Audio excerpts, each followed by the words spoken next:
예, 오늘 요한복음 11장 1절에서 44절까지 말씀인데 1절에서 4절, 23절에서 26절까지 같이 읽겠습니다. 시작. 어떤 병자가 있으니 이는 마리아와 그 자매 마르다의 마을 베다니에 사는 나사로라. 이 마리아는 향유로 죽게 붓고 머리털로 주의 발을 닦던 자요, 병든 나사로는 그의 오라비더냐. 이에 그 누이들이 예수께 사람을 보내어 이르되 주여 보시옵소서, 사랑한 자가 병들었나이다 하니 예수께서 들으시고 이르시되 이 병은 죽을 병이 아니라 하나님의 영광을 위하며 하나님의 아들이 이로 말미암아 영광을 받게 함이라 하시더라. 예수께서 이르시되 내 오라비가 다시 살아나리라. 마르다가 이르되 마지막 날 부활 때에는 다시 살아날 줄 내가 아나이다. 예수께서 이르시되 나는 부활이요 생명이니 나를 믿는 자는 죽어도 살겠고 무릇 살아서 나를 믿는 자는 영원히 죽지 아니하리니 이것을 내가 믿느냐. 아멘. 예, 오늘 말씀은 우리가 너무 잘 아는 죽은 나사로를 살리신 말씀이에요. 그러니까 성경에 기록된 예수님이 죽은 자를 살리시는 그러니까 몇 안 되는 사건 중에 정말 제대로 확실히, 그러니까 죽어서 냄새가 펄펄 나는 나사로를 살리신 그 이야기인데요. 마가복음 5장에 죽은 야이로의 딸을 살리시고 누가복음 7장에 나인성 과부의 아들을 살리시는데 오늘은 죽은 나사로를 살리시는, 그러니까 토탈 딱 3명을 살리십니다. 근데 예수님은 원하신다면 세상 모든 죽은 자를 살리실 수 있다. 누군가가 죽는다는 것이 우리가 가장 받아들이기 어려운 일인데 주님은 살리실 수 있지만 그러나 모든 죽은 사람들 다 살리시지 않습니다. 아픈 사람 굉장히 많지만 어떤 사람은 고치시고 어떤 사람은 그냥 두십니다. 이 모든 것들을 통해서 우리는 내가 이 땅에서 얼마를 더 살고 또 아프지 않고 사는 것에 우리의 초점을 두는 것이 아니라 우리에게는 죽음을 넘어선 영원한 생명이 있다는 것을 주님은 우리가 알기를 원하시고 이 생명을 이 땅에서도 주님은 누리기를 원하신다는 것입니다. 우리는 이 땅에서 육적인 생명을 누려요. 여기에 아주 집착을 하죠. 그래서 이 땅에서 우리의 생명이 끝나면 세상 다 끝났다고 생각하는 것이에요. 그래서 우리는 여기서 좀 더 건강하게 좀 더 오래 살아보기 위해서 갖은 노력을 다하며 영양제 한 주먹 먹고 또 한 살이라도 어려 보이는 게 늙어 보이는 것보다 낫기 때문에 동안 열풍이 막 일고 우리가 이제 육적인 생명을 누리고 지키고 싶은 우리의 욕구에서 나오는 그래서 우리가 죽는다는 사실을 극복할 수 없고 세상 제일 두려운 게 죽는 것이고 그거에 우리가 붙들려서 살아가는 그래서 오늘 본문에도 나사로가 죽은 것 때문에 완전 초상집 분위기가 난 이 여기에 주님은 나사로에 대해서 죽은 게 아니라 잔다고 말씀하시고 그 소식을 듣고 또 빨리 오셔야 되는데 막 이틀이나 머무시고 그러시더니 굉장히 중요한 말씀을 하나 하시는데 이게 오늘 본문의 핵심 구절인데 같이 읽읍시다. 시작. 예수께서 이르시되 나는 부활이요 생명이니 나를 믿는 자는 죽어도 살겠고 무릇 살아서 나를 믿는 자는 영원히 죽지 아니하리니 이것을 내가 믿느냐. 예, 나를 믿는 자는 죽어도 산다. 그러니까 예수님을 믿는 자는 죽는다고 완전히 죽고 끝나는 게 아니다. 이 땅에서 내 목숨이 끝나도 다시 살 것이다. 부활과 생명, 영생이라는 것이 영원히 죽지 않는다.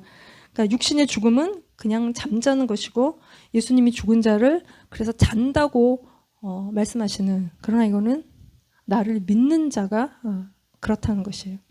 그래서 나를 믿는 자는 죽어도 살고 무릇 살아서 나를 믿는 자는 영원히 죽지 않고 그러니까 이거를 너희가 믿느냐 하는 것입니다. 이거는 이게 예수님이 인간이 겪는 죽음과 고통과 슬픔에 공감하지 못하시는 막 죽었는데 막 죽은 게 아니라 그러시고 막 현실을 부정하시고 막 괜찮다 그러시고 그러시는 것이 아니고 아니면 같이 막 슬픔에 빠져서 막 같이 곡하고 계신 것이 아니라 이 모든 상황 너머에 계신 자신을 계시하는, 우리는 죽음이라는 한계 속에 살기 때문에 죽네 사네 하고 살지만 주님은 이 너머에 계시는 분이신 것입니다. 그래서 주님이 부활이시고 생명이시고 우리에게 부활을 주시고 생명을 주시는 분이시라는 것입니다.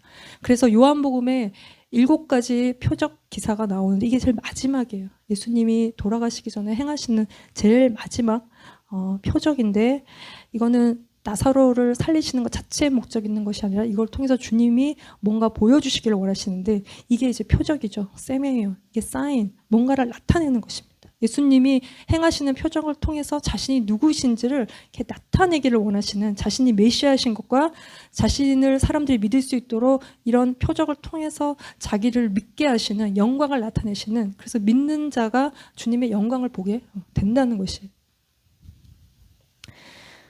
그래서 4절 말씀에 주님이 말씀하시는데요. 같이 봅시다.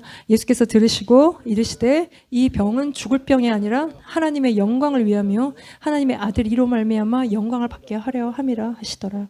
예, 우리가 좋아하는 소망이 되는 말씀입니다. 나사로를 살리심으로 하나님의 영광이 나타나고 예수님의 영광이 나타나고 주님이 영광을 받으신다는 것이에요.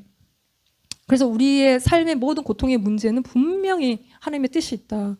막 누가 뭘 잘못해서 막 이렇게 저렇게 돼서 막 고통스럽고 막 그런 수습해야 되는, 누가 잘못해서 생긴 일이 아니라 분명 그 일이 일어나도록 주님이 허용하시는 데는 하나님의 뜻이 있고, 이 모든 일을 통해서 어떤 내가 나의 어떤 상황들을 통해서 우리 인생 가운데 또 우리 자녀의 인생 가운데 또 모든 일 가운데 하나님의 하실 일이 있고 그 일들을 통해서 모두가 영광을 보고 하나님을 경험하게 되는 그 목적이 있다. 그래서 죽을 병이 아니고 하나님의 영광을 위한 일이기 때문에 우리가 이것을 믿는다면 그 속에서 주님의 영광을, 일하심을 우리가 보게 된다는 것이에요.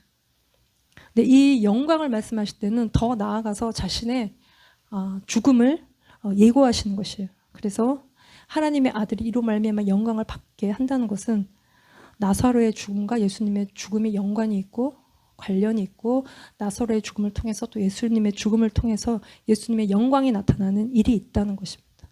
그래서 이 뒤에 12장 다음 장 23, 24절에 보시면 예수님이 이렇게 말씀하시는데, 예수께서 대답하여 이르시되 인자가 영광을 얻을 때가 왔도다. 내가 진실로 진실로 너에게 이르노니 한 알이 미리 땅에 떨어져 죽지 아니하면 한 알 그대로 있고 죽으면 많은 열매를 맺는다. 그러니까 자신의 죽음을 예고하시는 것이에요. 그러니까 영광을 얻을 때가 왔다는 것은 자기가 죽을 때가 왔다는 것이고, 죽은 나사로를 살리시는 이 표적은 자기가 이제 죽을 것에 대해서 알리시는 그 표적이에요. 그래서 나사로가 죽었다는 건 그게 중요한 사실이 아닙니다. 인간은 다 그냥 죽어요. 나사로를 통해서 예수님이 자신의 죽음을 보여주시는 것이고, 그래서 죽을 수밖에 없는 인간에게 이게 무슨 의미인지, 또 나사로를 살리시고 자신이 죽음에서 일으켜지는 것들을 통해서 자신이 부활이고 생명인 것을 우리에게 보여주시는 것입니다. 그래서 예수님은 이 요한복음의 그 에고에임이, 이게 이제 5번째 에고에임, 생명의 떡, door, 양의 문, 이렇게 말씀하시는 것 중에 5번째 에고에임이고, 이게 25절에 부활이고 생명이라고 말씀하시는 것이, 그러니까 인간의 죽음 앞에 또 자신의 죽음 앞에 완전히 죽음을 거스리는, 그러니까 죽음을 역전케 하는 선포를 하시는데, 나는 부활이고 생명이고 우리에게 부활과 생명을 주시는 분이다라고 예수님이 이렇게 선포하고 계신 것입니다. 그래서 오늘 본문을 다시 보시면 1, 2, 3절에 다시 보겠습니다. 어떤 병자가 있으니 이는 마리아와 그 자매 마르다의 마을 베다니에 사는 나사로라. 여기 어떤 병자가 있으니, 예수님 주변에는 항상 아픈 사람들이 많습니다. 왜냐하면 예수님은 치료하시는 분이기 때문에 늘 병자들이 따라다니는 어떤 병자가 있는데, 이 병자에 대해 설명하기를 마리아와 그 자매 마르다의 그 마을 베다니에 사는 나사로라. 이게 이제 나사로에 대한 소개이고 주요 등장인물이 마리아, 마르다, 나사로. 그리고 2절에 보시면 이 마리아는 향유를 주께 붓고 머리털로 주의 발을 닦던 자요, 병든 나사로는 그의 오랍이다.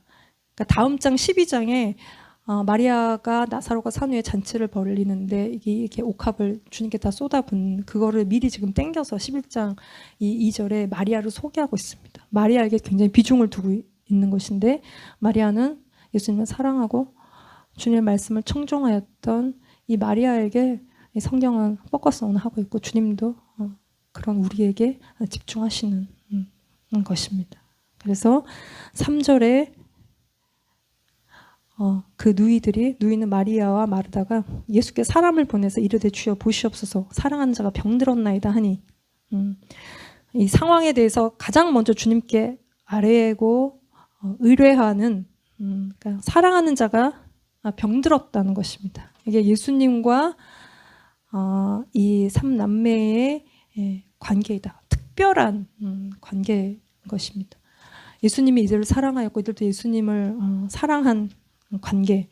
그래서 5절에도 보시면 예수께서 본래 마르다와 그 동생 나사로를 사랑하시더니 삼남매를 사랑하셨다고 요한은 예수님과 이들의 관계를 기록하고 있습니다. 예수님과 이들의 관계. 주님이 가다가 들리셔서 이 베다니에 그들을 만나시고 그들과 교제하셨던, 그들을 특별히 가까이 하셨던, 그래서 하나님을 가까이 하면 하나님도 우리를 가까이 한다고 하셨습니다. 우리가 주님과 충분히 우리가 주님을 가까이 하면 가까워질 수 있는, 이들이 주님과 굉장히 가까웠던 관계인. 그래서 3절에 이 사랑은 필레오의 사랑으로 원어 본문이 기록하고 있는데 5절에서는 아가페의 사랑을 이야기하는데 둘 다 하나님이 우리를 향해 보여주시는 신적이고 친구와 같은 희생적인 사랑을 다 말하는 것이. 그래서 이들의 특별한 사랑하고 돌보시는 관계, 예수님과 우리의 관계, 이게 인격적인 관계, 기계적인 관계가 아니라 마음과 마음을 나누는 관계. 그러니까 비인격적인 관계는 필요에 의해서 맺는 관계, 마음을 주지 않고 필요만 그냥 이렇게 탁 채우고 마는 관계, 이게 비인격적인 관계죠. 그러나 마음을 나누고 신뢰하고 의뢰하고 그러는 관계, 인격적인 관계를 예수님이 이들과 맺으셨다는 것입니다. 근데 우리가 다음 6절을 보시면 이렇게 사랑하는 관계라고 이야기하고 있는데 별로 꼭 그런 것 같지만은 않습니다. 6절 말씀에 나사로가 병들었다 함을 들으시고 그 계시던 곳에 이틀을 더 유하시고, 우리가 사랑한다면 기대하는 것이 있습니다. 뭔가 날라라도 와야 되는 상황인데 주님이 이틀을 더 유하시고 빨리빨리 오시지 않는데 이게 이제 사랑하시는 관계인가, 우리가 의문을 제기하는. 아마 이때 나사로가 죽지 않았을까요? 이 얘기를 들었을 때 그냥 도착했을 때 죽은 지 나흘이 사흘이 됐다고 이야기를 하고 있는데, 이게 가는데 한 이틀이 걸리고 그러니까 지금 또 이틀 머무시고 가는데 또 이틀 걸리시고 이 소식을 들을 때쯤 또 오는 사람이 한 이틀 걸리고 그러면 아마 목숨이 왔다 갔다 하다가 딱 죽은 시점인지도 모르겠어요. 이제 우리의 질문입니다. 아시면 빨리빨리 오셔야 되고, 진짜 그걸 다 아셨다면, 죽은지도 아시고 죽을 것 같은 것도 아셨다면 죽기 전에 오셔서 뭔가 조치를 취해 주셔야 되는데 주님은 별로 반응이 없으시다. 이게 우리에게 힘든, 주님이 왜 이렇게 지체하고 오지 않으시는가. 내가 이제 숨이 막 넘어가고 있는데 우리가 감당할 수 없는 삶의 문제를 겪을 때 공황장애가 오잖아요. 이게 멘탈 무너지는 증상이잖아요. 근데 왜 주님이 왜 오시지 않고, 너무 힘들고 상황을 견디는 게 너무 날마다 어렵고 기도를 하는데 주님이 잘 들어주시지 않는 것 같고, 문제가 크면 클수록 더 힘들고, 이게 막 멘탈, 그래서 우리가 무너지지 않게 붙잡고 우리가 우리의 힘으로 버티는, 이게 이제 인간이 가장 큰 고통은 이게 죽음이다. 사랑하신다면 당연히 빨리 오셔서 살리시는 것이 마땅한데 왜 안 살리고 죽게 내버려 두는지 우리는 상황 속에서 다 이해할 수가 없다는 것입니다. 근데 여기다 하나 더는, 이 와중에 이제 예수님이 이틀을 머무시고 가시려고 하는데 제자들이 또 말려요. 이 상황에 가시면 안 된다고. 왜냐하면 11장 7절 8절 말씀 보시면 같이 읽읍시다. 그 후에 제자들에게 이르시되 유대로 다시 가자 하시니 제자들이 말하되 라비여 방금도 유대인들이 돌로 치려 하였는데 또 그리러 가시려 하나이까. 여기 보시면 예수님이 요단 저편 베나리 2번에 있어요. 근데 이제 1번으로 가셔야 됩니다. 같은 이름인데 다른 장소예요. 왜 이런 일이 있었냐면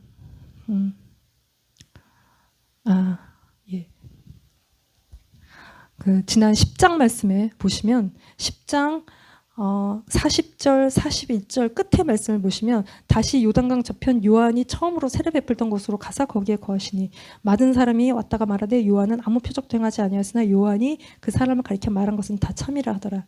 그래서 10장에 유대인들이 내가 하나님과 아버지와 하나다 그러니까 유대인들이 신성모독이라 그러고 돌로 치려고 할 때 유대인들을 피해서 예수님이 요 2번으로 가셨습니다. 요단강 저편 베레아 지역으로 가셨고 거기서 머무시다가 다시 이 나사로가 죽었다는 이야기를 듣고 이제 이쪽으로 이제 가야 되는데 여기가 이제 완전히 위험천만한 일이다. 유대인들이 죽일지도 모르는 호랑이 굴로 다시 들어가야 되는 그 상황에 제자들이 막 말리고 있는 것이에요. 그래서 예수님이 거기에 대한 응답이세요. 예수께서 대답하시되 날이 12시간이 아니냐 사람이 낮에 다니면 이 세상의 빛을 보므로 실족하지 아니하고 밤에 다니면 빛이 그 사람 안에 없는 거로 실족하느니라. 아직 낮이라는 것입니다. 아직 자기가 죽을 때가 아니라는 것입니다. 그래서 가시겠다는 거예요. 그러시면서 말씀하시는 것이 무엇이냐면 11절, 12절, 13절, 14절 같이 읽읍시다. 이 말씀을 하신 후에 또 이르시되 우리 친구 나사로가 잠들었도다. 그러나 내가 깨우러 가노라. 제자들이 이르되 주여 잠들었으면 낫겠나이다 하더라. 예수는 그의 죽음을 가리켜 말씀하신 것이나 그들은 잠들어 쉬는 것을 가리켜 말씀하신 줄 생각하는지라. 이에 예수께서 밝히시되 나사로가 죽었느니라. 예, 나사로가 잠들었다는 거예요. 뭐 케코의 메타에. 그래서 이거는 잠시 정말 잠자는 것을 말하는 것이 아니라 육신이 완전히 죽은 상태를 말씀하시는 거예요. 근데 예수님은 죽은 자를 향해서 잔다는 표현을 많이 쓰십니다. 야이로의 딸이 죽은 걸 갖고 또 잔다고 말씀을 하셨어요. 근데 세상 모든 사람들이 자는 것은 아닙니다. 주님을 모르는 사람들은 자는 게 아니라 죽은 거예요. 살아있어도 죽은 것이에요. 그러니까 예수 그리스도의 생명이 그 속에 없으면 살아있어도 죽었다는 것입니다. 그러나 예수 그리스도를 믿는 자는 죽어도 살고 영원히 죽지 않는. 그래서 우리의 몸의 죽음은 영원한 죽음이 아닌 그냥 잠자는 것이 주님이 곧 우리를 깨우실 거라는 것입니다.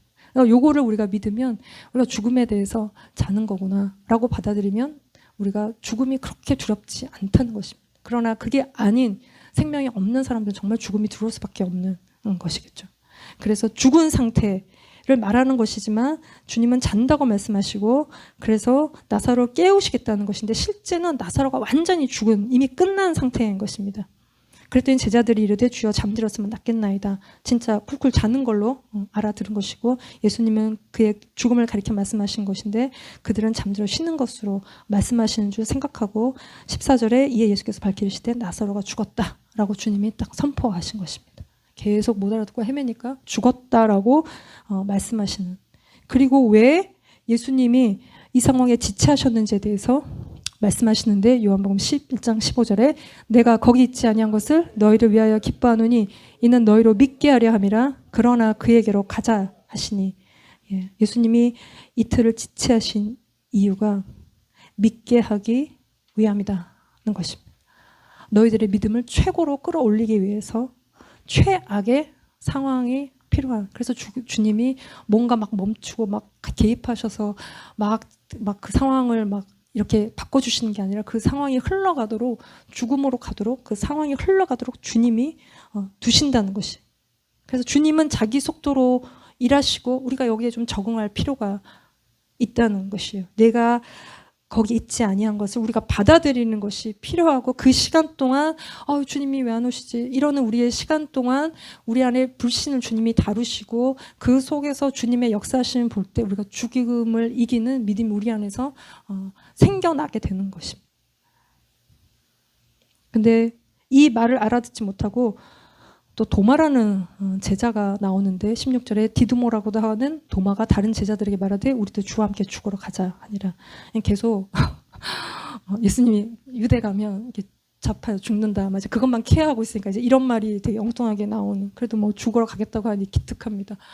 도망가지 않고. 그러나 이게 상황에 맞는 이야기는 아니다는 것입니다. 이런 이들에게 예수님이 믿음을 주시기 위해서 끝까지 상황을 끌고 가시는데 우리가 상황이 안 좋을 때 우리의 반응은 두 가지. 끝까지 한번 가보자.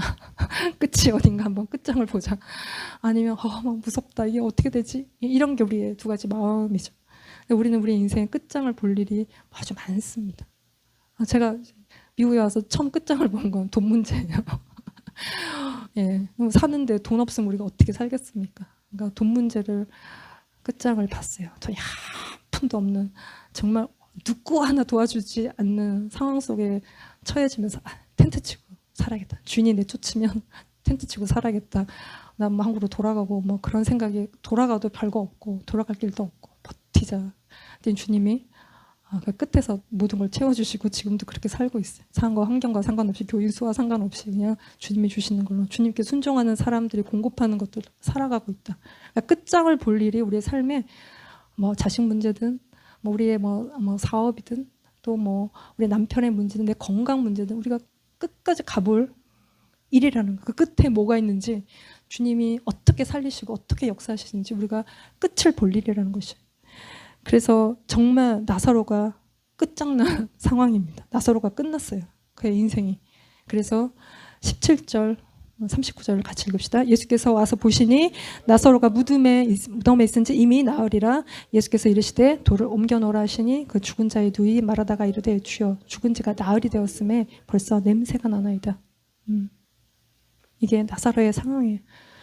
죽어서 냄새가 펄펄 나는 그 상황이 될 때까지 예수님은 아무것도 하시지 않고 지체하시고, 정말 우리가 아무것도 할 수 없는 그 상황이 될 때까지 지체하시는, 완전히 죽을 때까지 기다리시는 참된 믿음이 여기서부터 시작이다. 그 전에는 우리가 믿음이 없는 건 아니지만 상황과 환경에 따라 왔다 갔다 하는 믿음, 상황과 환경에 따라 막 흔들리고 믿음이 없는 건 아닌데 막 두렵고 막 그러는, 그러니까 주님을 위해서는 절대로 죽을 수 없는 그런 믿음이다. 그래서 주님이 우리를 죽음 앞에 세우시고 죽을 것 같은 상황 속에 우리를 세우신다는 것입니다. 근데 사람들은 더 이상 피할 길이 없으면 실제로 죽음을 선택하죠. 죽음 앞에 서는 것이고 자기가 스스로 죽음을 선택하는. 그래서 죽었다가 살아난 사람들의 고백은 자기가 자기 머리에 헤드샷을 날릴 때, 아니면 막 높은 데 뛰어내릴 때, 그때 그 순간에 몇 초 상간에 자기가 무슨 얼마나 바보 같은 짓을 했는지를 깨닫는다는 것이에요. 그러면 끝날 줄 알았는데 이게 뭔가 진짜 두려운 일이, 더 큰 고통이 찾아온다는 것을 느끼는.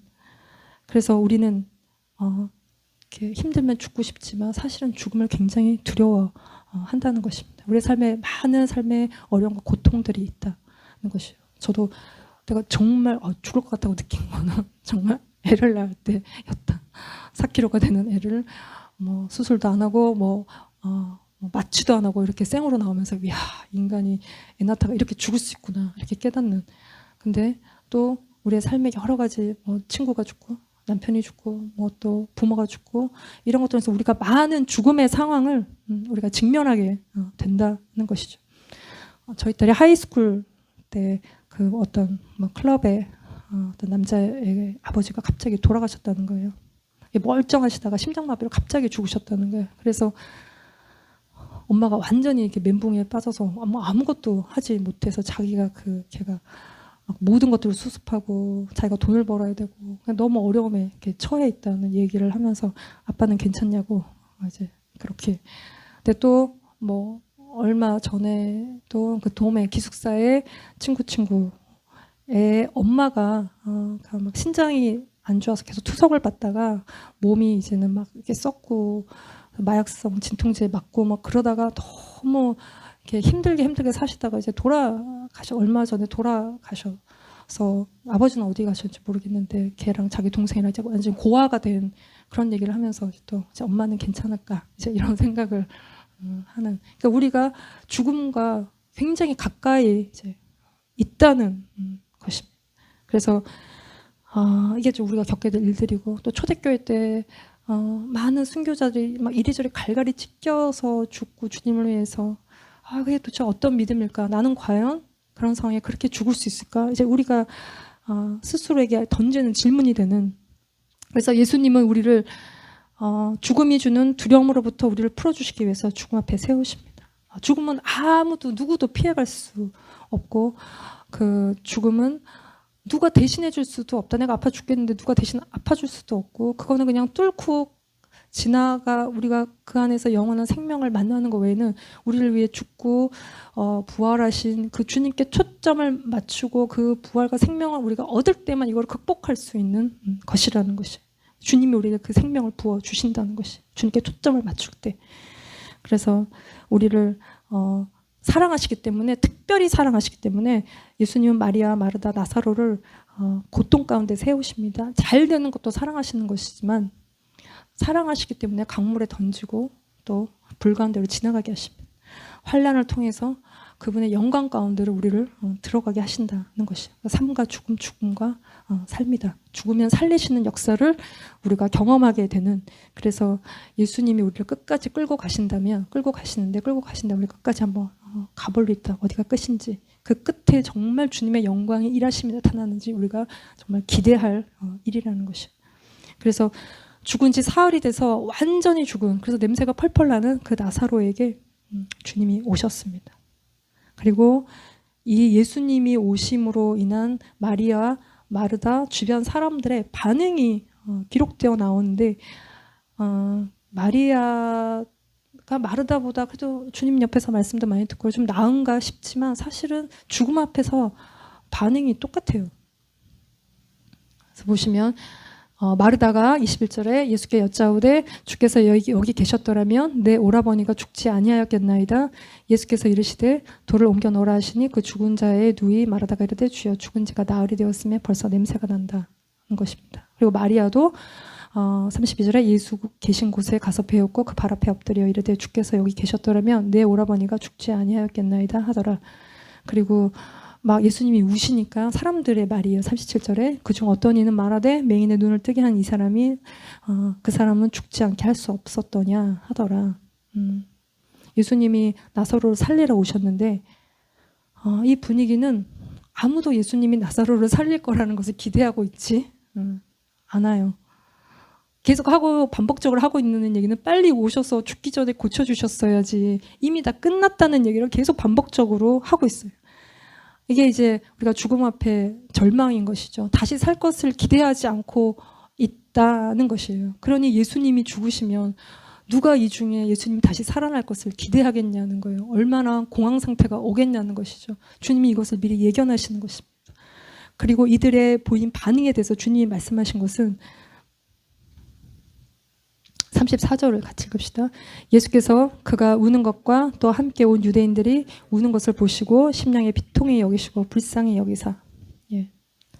예수님이 그가 우는 것과 또 함께 온 유대인들이 우는 걸 보시고 심령의 비통히 여기시고 불쌍히 여기셨다는 것입니다. 이건 영어로 보면 He groaned in the spirit and was troubled. 그래서 그는 영혼 속에서 신음하며 괴로워했다. 이렇게 번역이 되어 있는데, 35절에 뒤에도 보시면 눈물을 흘리셨다는 표현이 있는데, 예수님이 왜 우시지? 그러니까 사람은 울 수 있지만 예수님은 곧 살리실 거잖아요. 이게 나사로가 죽고 끝나면 좀 슬플 수 있지만 이게 지금 완전히 죽었지만 주님이 살리실 건데 예수님이 왜 우시냐? 그들의 그 울음에 예수님이 공감하신 것이냐? 왜 우셨냐는 것이죠. 그래서 보시면 심령의 비통이 여기셨다. 이거는 엠브로마오마이 헬라어로 그래서 to be moved with anger. 비통이 여기셨다는 것은 예수님이 분노하셨다는 것이에요. 그리고 불쌍히 여기셨다. 그러니까 troubled. 이거는 타라소로 to stir up. 그러니까 속이 이게 막 휘저음을 당하는 그 상태이신 것입니다.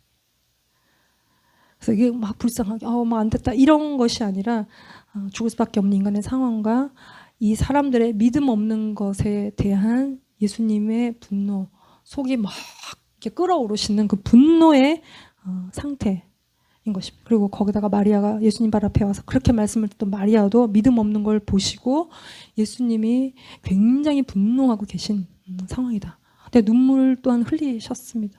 그러니까 주님은 우리의 슬픔을 모르시는 분이 아니다. 누가 예수님보다 더 우리를 잘 이해하겠습니까? 인간의 고통과 죽음을 다 겪으신 분이 우리를 얼마나 이해하시겠습니까? 그러나 우리의 슬픔과 우리의 아픔에 공감하시고 동참하시지만 거기에만 머물러 계신 분은 아니시다.